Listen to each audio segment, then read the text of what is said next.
নমস্কার। নমস্কার। এই আহ, আপনার নাম? আমার নাম বলতে আমার বাবার এটা বাবার জমি। বাবার নাম হচ্ছে বাসুদেব প্রামাণিক। আমি হচ্ছে তার ছেলে বলছি। হুম। গাছের এটা হচ্ছে এই জায়গাটা কোথায়? এই জায়গাটা হচ্ছে জায়গাটার নাম হচ্ছে জশনবাটি। হুম। এই হচ্ছে গাছের সব কিছুই ঠিক আছে। আপনি এইবারে একটু জৈব পদ্ধতিতে চাষটা করেছেন, তা আপনার ইয়েতে জমিতে ব্যবহার করেছেন কি এই রয়্যাল গোল্ড? হ্যাঁ, রয়্যাল গোল্ড। রয়্যাল গোল্ড এটা মোটামুটি কতটা দিয়েছেন?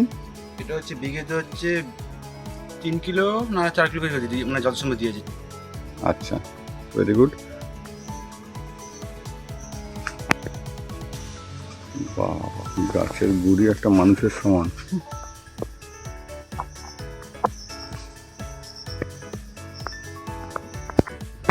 তা আপনি এইখানে এই যে কলার কাঁদি আমি দেখতে পাচ্ছি মোটামুটি, তা এইখানে এই কাঁদি মোটামুটি কীরকম কি দাম পেয়েছেন? দাম বলতে আমি হচ্ছে হাঁস দাম পেয়েছি হচ্ছে 1700 টাকা, আর এমনি নর্মাল দাম হচ্ছে 1200, 1000 এরকম দাম। বাহ, আমরা মূল চাষিকেই পেয়ে গিয়েছি, ওনারই বাগান।